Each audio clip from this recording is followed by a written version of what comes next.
Миыңыздың жақсы жұмыс істеуі үшін не жесем екен деп ойланасыз ба?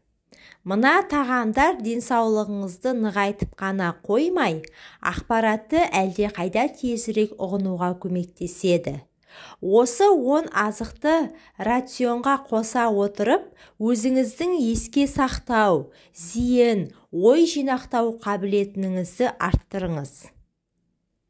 Пайдалы май қышқылдары арқасында мұндай тамақ миға арналған энергияның таптырмайтын көзі. Мына 10 тағамды рационыңызға міндетті түрде қосыңыз.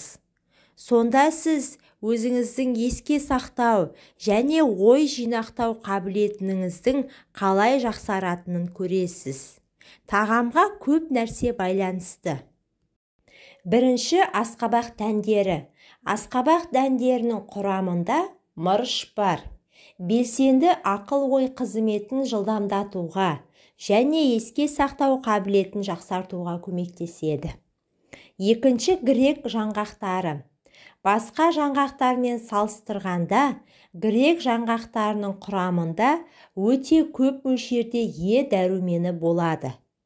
Е дәрумені миды қартаюмен бірге келетін бүлдіргіш процестер мен аурулардан сақтайды. Үшінші, қызанақтар. Қызанақ жеу арқылы Альцгеймер ауруына шалдығу қаупін төмендетуге болады. Қызанақтар ликопенге оксиантидантқа бай. Ол ағзаға бос радикалдармен күресуге көмектеседі. Төртінші, какао.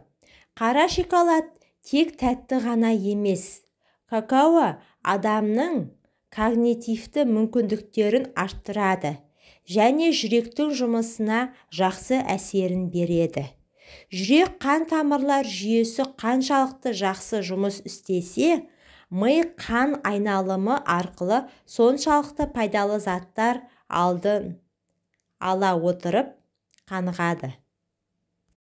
Келесі, майлы балық.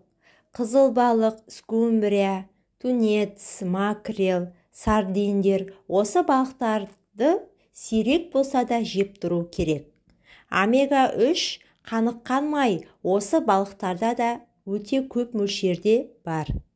Оның миға қаншалықты пайдалы екенін бұрыннан білеміз. Бүтін дәндерден жасалған өнімдер. Бүтін дәнді азықтар сізді қандағы қан теңгерімін бір деңгейде ұстауға көмектеседі. Бұл сіздің миыңызды құнарлы заттардың жетіспеушілігі қатерінен сақтайды. Бүтін дәндерден жасалған өнімдер әсері ұзаққа созылатын қуатты энергетикалық ресурс болып табылады. Брокколи. К дәрумені бұл қырыққабатта кездесетін дәрумен. Ол адамға белсенді ақыл-ой процестері үшін қажет. Сегізінші, көк шай. Катехин мен тианин көк шай құрамына кіретін антиоксиданттар. Бұл заттар ми қызметін ынталандырады, ой шоғырлануды жақсартады, адамның сергек болуына мүмкіндік береді. Тоғызыншы, қара қарақат. Қара қарақаттың құрамында С дәрумені бар. Бұл дәрумен бүкіл ағзаны әлдендіреді және мида жаңа нейрондық байланыстардың түзілуіне көмектеседі. Егер сіз шылым шегетін болсаңыз, міндетті түрде өзіңіздің ас мәзіріңізге С дәруменінің қосымша көздерін қосыңыз. Өйткені шылым шеккен кезіңізде ол аяусыз бүлінеді. 10-шы, баялды, яғни баклажан. Кімнің ойына келер дейсің? Алайда баялды да бұл тізімде бар. Бұл баялдыда өте көп болатын антиоксиданттардың арқасында. Олар сізді склероздың мезгілсіз өріс алуынан сақтайды. Тіпті егде жаста да ақыл ойыңыздың айқындығын сақтау үшін өзіңіздің тағамдарыңызды қазірден өзгертіңіз. Нәтиже байқала бастаған кезде өзіңіз де таңғаласыз. Миыңыз әлдеқайда жақсы жұмыс жасай бастайды. Бұл тағамдардың миға беретін энергиясы сізді өзгертеді. Ойлар көбірек болады. Жылдам ойлайтын боласыз. Тез оянасыз және күні бойы өзіңіздің сергектігіңізді сақтайсыз. Еске сақтауыңыз жақсарады. Тың ойлар өте оңай келетін болады.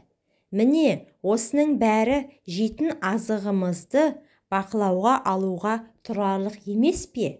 Назарларыңызға рахмет, пайдаларыңызға жарасын. Менің каналыма тіркеліп, видеоға лайк басып кетуді ұмытпаңыздар.